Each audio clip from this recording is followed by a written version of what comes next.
वो 2 बार बिहार के मुख्यमंत्री रहे, बावजूद इसके ना जमीन खरीद सके ना कार ले सके, लेकिन लोगों के दिल पे तब भी राज किया और आज भी उनकी अमिट छाप दिलों में बसती है।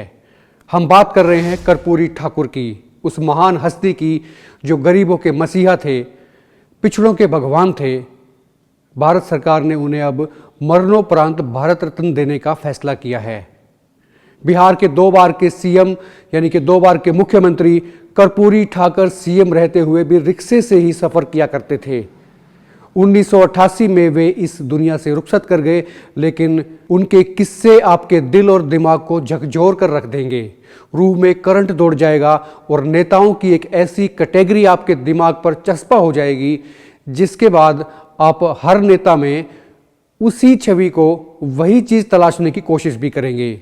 नमस्कार, मैं हूं सर्वेश कुकरा। एक मत पोस्ट में आपका बहुत बहुत स्वागत है।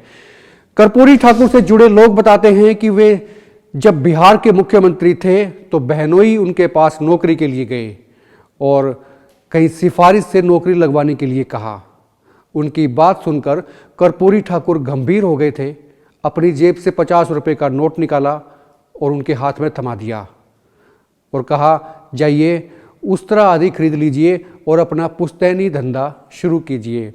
दरअसल कर्पूरी ठाकुर सैन समाज से आते हैं, जिन्हें हरियाणा में अक्सर नाई समाज भी कहा जाता है। उत्तर प्रदेश के कद्दावर नेता हेमवती नंदन बहुगुणा ने भी लिखा है कि कर्पूरी ठाकुर की आर्थिक तंगी को देखते हुए हरियाणा के तत्कालीन मुख्यमंत्री देवीलाल ने पटना में अपने एक हरियाणवी मित्र से कहा था, कर्पूरी जी कभी आपसे 5-10 हज़ार रुपये मांगे तो आप उन्हें दे देना, वह मेरे ऊपर आपका कर्ज रहेगा। बाद में देवीलाल ने अपने मित्र से कई बार पूछा भी था कि भाई कर्पूरी जी ने कुछ मांगा क्या। हर बार मित्र का जवाब यही होता था, नहीं साहब, वे तो कुछ मांगते ही नहीं हैं। ये उसी कर्पूरी ठाकुर के कुछ किस्से हैं जो आपके लिए जानना बेहद जरूरी है। उनका एक और किस्सा आपको बताते हैं। 70 के दशक में पटना में विधायकों और पूर्व विधायकों के निजी आवास के लिए सरकार सस्ती दर पर जमीन दे रही थी।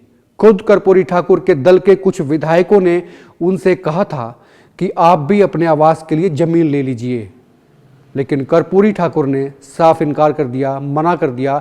तब के एक विधायक ने उनसे ये भी कहा था कि जमीन ले लीजिए, नहीं तो आप नहीं रहिएगा तो आपके बाल बच्चे कहाँ रहेंगे, यानी कि आपका परिवार क्या कहेगा, परिवार कहाँ रहेगा। कर्पूरी ठाकुर ने कहा कि अपने गांव में रहेगा, और कहाँ रहेगा।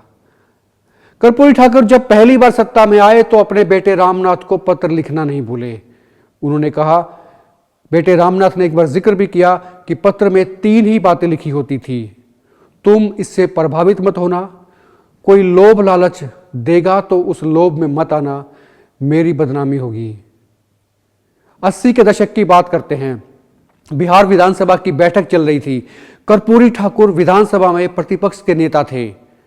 उन्होंने एक नोट भिजवाकर, नोट बोले तो एक कागज पर कुछ लिखकर, अपने ही दल के एक विधायक से थोड़ी देर के लिए उनकी जीप मांगी थी, गाड़ी मांगी थी। उन्हें लंच के लिए आवास जाना था।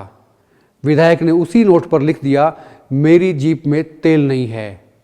कर्पूरी 2 बार मुख्यमंत्री रहे, कार नहीं खरीदी, कार नहीं खरीद पाए। एक बार उप मुख्यमंत्री और 2 बार मुख्यमंत्री रहने के बावजूद कर्पूरी ठाकुर रिक्शे से ही चलते थे, क्योंकि उनकी जड़ें जमीन से जुड़ी हुई थी। उनकी जायज आय कार खरीदने और उसका खर्च वहन करने की अनुमति नहीं देती थी।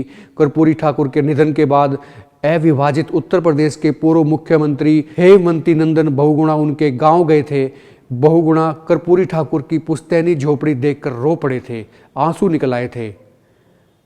कर्पूरी ठाकुर 1952 से लगातार विधायक रहे, पर अपने लिए उन्होंने कहीं एक मकान तक नहीं बनवाया, ना ही कोई जमीन खरीद सके। एक किस्सा और आपको कर्पूरी ठाकुर का बताते हैं। दरअसल कर्पूरी ठाकुर 1952 में विधायक बन गए थे। एक प्रतिनिधिमंडल में शामिल होने के बाद उन्हें ऑस्ट्रिया जाना था। उनके पास कोट नहीं था, एक दोस्त से मांगना पड़ा, दोस्त ने दे भी दिया। वहाँ से यूगोस्लाविया भी गए तो मार्शल टीटो ने देखा कि उनका कोट फटा हुआ है और उन्हें एक कोट भेंट किया। कर्पूरी ठाकुर को भारत रत्न मिलने पर हरियाणा के सैन समाज में भी खुशी है। हरियाणा में ही सैन समाज के नेता नवीन ठाकुर कहते हैं कि बीजेपी सरकार ने भारत रत्न देकर उनके समाज ही नहीं बल्कि तमाम पिछड़ों का सम्मान किया है, जो कांग्रेस सरकारें आई तो जरूर लेकिन कर नहीं पाई। लेकिन बीजेपी ने, मोदी सरकार ने ये कर दिखाया। कुल मिलाकर अति पिछड़ों के असल हीरो को आज पूरा देश याद कर रहा है, उनको नमन कर रहा है। और ऐसे में एक मत पोस्ट की तरफ से भी ऐसे जननायक को सलाम। नमस्कार।